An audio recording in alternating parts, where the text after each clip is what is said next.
The autumn breeze in downtown Seattle whispered of falling leaves and the soft threat of rain.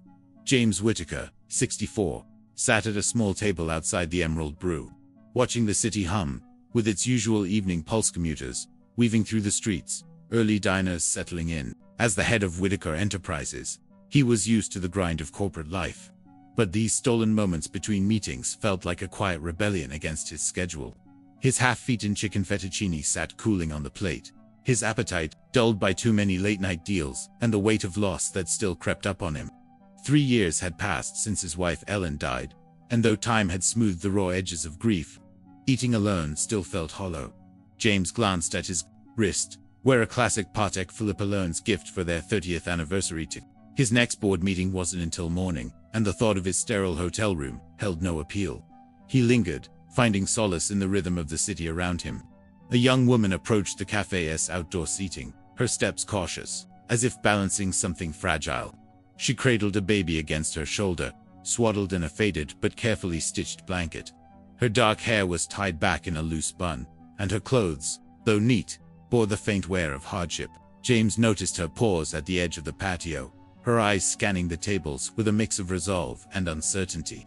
There was a quiet strength in her posture, a determination that refused to buckle under strain. Their eyes met briefly, and James saw not just need but resilience and clarity in her gaze. She stepped closer to his table, stopping a polite distance away. "Excuse me, sir," she said, her voice steady but gentle. "I couldn't help but notice you're not eating much. Would it be okay if I took your leftovers?" The question lingered in the cool evening air, direct and unadorned.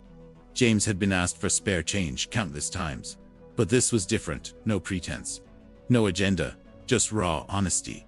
He studied her for a moment.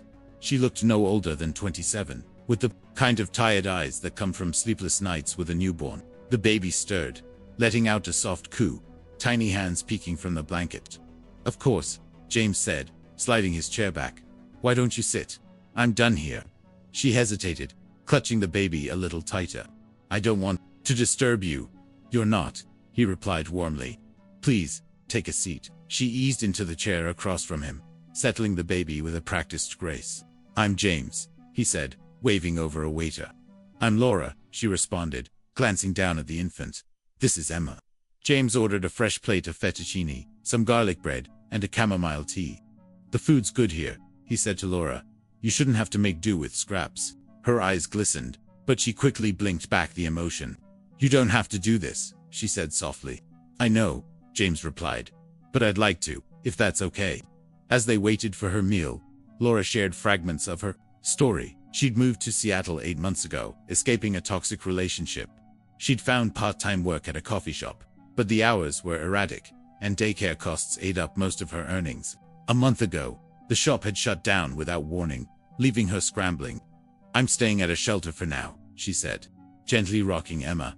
"There's a wait list for stable housing, but I've got a job interview tomorrow 'cause work at a downtown hotel. It's not glamorous, but it's something." James listened quietly, struck by her courage in laying bare such personal struggles.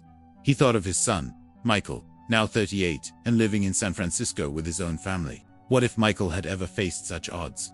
When Laura's food arrived, she ate carefully, savoring each bite while keeping one hand free to soothe Emma. James thought of the countless lavish dinners he'd attended, meals that had become more obligation than enjoyment. "How old is Emma?" he asked. 5 months, Laura said, her face softening as she looked at her daughter. "She's been so good, even with everything going on. It's like she knows we're in this together." James smiled. "Kids pick up on more than we think. My son was like that, always seemed to know when Ellen and I were figuring out how to be parents." He pulled out his phone, showing Laura a photo of his grandkids, ages 7 and 9, at a soccer game. "Feels like yesterday, Michael was Emma's age. Now he's got kids of his own." They talked as the evening settled around them. Laura spoke of her hope to one day become a physical therapist, to give Emma a life with roots and security. James found himself sharing memories of Ellen, of the non-profit they'd founded to support struggling families. "Ellen used to say everyone deserves a fresh start," he said. "It's not about where you are, it's about who you are." As the cafe began to close, James made a quiet decision. He pulled a business card from his pocket and scribbled a name on the back. "Laura," he said, handing it to her. "Call This number tomorrow. Asked for Susan Carter. She runs our foundation's family support program. Laura stared at the card, her hands unsteady. Why would you do this? You don't even know me. James paused, watching Emma's tiny fingers curl around the edge of her blanket. 40 years ago, Ellen and I were broke, with a baby and big dreams. Someone gave us a chance, not just money, but a real shot. A man named Mr. Thompson hired me when I had nothing but ambition. He showed me that helping someone else isn't just about the myths, about building something bigger. Laura's eyes brimmed with tears, and this time she let them fall. I don't know how to thank you. Just call Susan, James said. Let us help you find your footing. As they parted, he added, that interview, tomorrow what time? 9:30, at the Westin. James nodded. I know the manager there, Greg Lawson. I'll give him a call tonight, not to pull strings, but to make sure they see what I see, someone who's got grit and heart. 7 months later, a letter arrived at James's office.